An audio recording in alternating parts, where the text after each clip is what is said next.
Hello बच्चों, let's see this question. Question में मेरे से पूछा है the least integral value of m belonging to real numbers for which the range of function f of x given है x plus m divided by x square plus 1 contains the interval 0 to 1।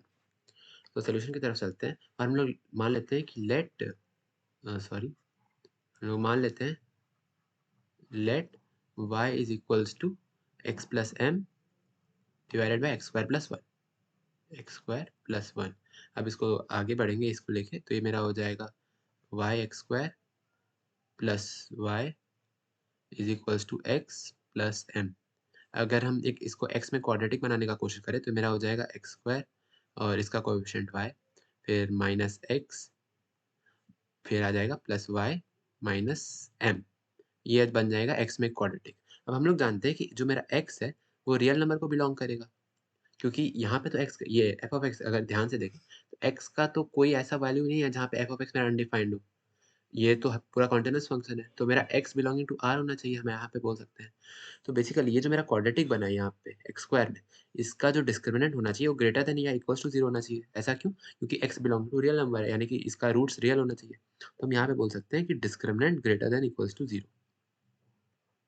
तो हम इसको आगे बढ़ेंगे तो मेरा हो जाएगा डिस्क्रिमिनेंट क्या हो जाएगा, B square minus 4ac 1 minus 4 into Y minus M.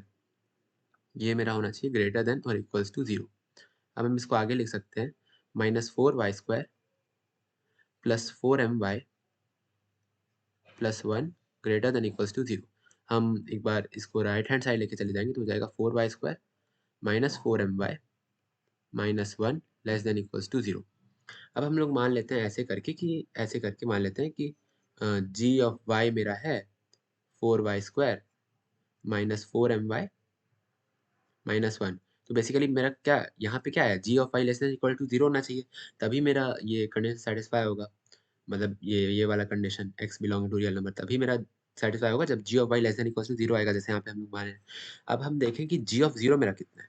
g of 0 मेरा है -1। ठीक है, अब हम लोग g ऑफ y का ग्राफ बनाते हैं। g ऑफ y जो है मेरा एक क्वाड्रेटिक फंक्शन है y में, और इसका जो लीडिंग कोएफिशिएंट है यानी y स्क्वायर का कोएफिशिएंट है ये पॉजिटिव है।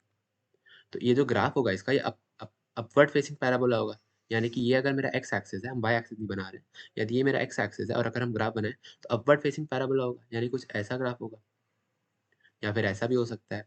लेकिन सेकंड वाला ये वाला जो ग्राफ है पॉसिबल नहीं है, क्योंकि इसमें तो कहीं पे भी ये जीरो नहीं हो रहा, मतलब नेगेटिव नहीं हो रहा है, ऑलवेज पॉजिटिव है। लेकिन क्वेश्चन में मेरे को क्या चाहिए कि कहीं कभी तो ये नेगेटिव हो जाए। यहाँ पे देखो, यहाँ पे क्या है कि ये जो g ऑफ y है मेरा, ये नेगेटिव कहाँ पे है वो मेरे को डिटरमाइन करना है।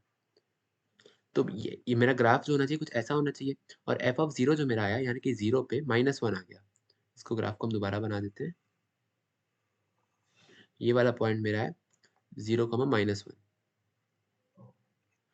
तो अब हम ऐसा बोल सकते हैं, अब जो है यहाँ क्वेश्चन में मेरे को गिवन है कि y का एक इंटरवल 0 से 1 होना चाहिए, यानी कि जो रेंज है वो 0 से 1 के बीच में लाई करना चाहिए। तो हम जानते हैं कि एक इंटरवल जो है y बिलोंग्स टू 0 to 1 में, तो ये ग्राफ जो है 0 to 1 तो इसको सेटिस्फाई करना ही चाहिए। इसका एक solution y belongs to 0 to 1 तो होना चाहिए, मतलब 0 से 1 के बीच में ये जो g ऑफ y है वो नेगेटिव होना चाहिए। तो 0 पे तो नेगेटिव है ही, यहाँ पे मेरे को दिख रहा है 0 पे -1 है तो नेगेटिव है ही। तो मेरा जो 1 आना चाहिए वो कुछ यहाँ पे आना चाहिए, या फिर यहाँ, या मतलब बेसिकली जो 1 है मेरा वो कुछ यहाँ इस पार्ट में आना चाहिए, है कि नहीं? तो हम वो तभी तभी 0 से 1 के बीच मेरा नेगेटिव होगा। यहाँ से लेके यहाँ तक कहीं पे 1 आना चाहिए। तो या ठीक है, तो अब इससे मेरे को क्या पता चला कि f ऑफ 1 अगर इस पार्ट में लाई करेगा तो मेरा f ऑफ 1 नेगेटिव होगा ना। तो बस अब मेरे को ये करना है, सॉरी f नहीं, g ऑफ 1। बेसिकली ये ग्राफ किसका था? g का था ना, g ऑफ y का ग्राफ है।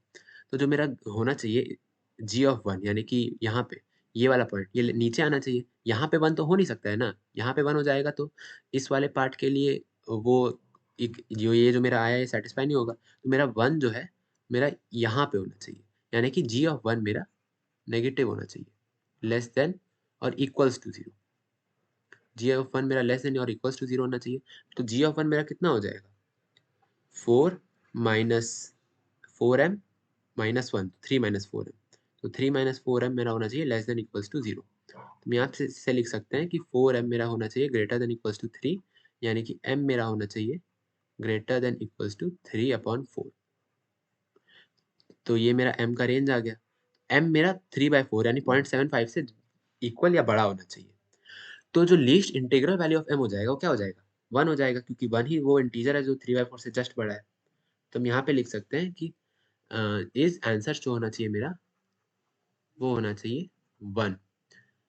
तो I hope everyone got the solution. Thank you.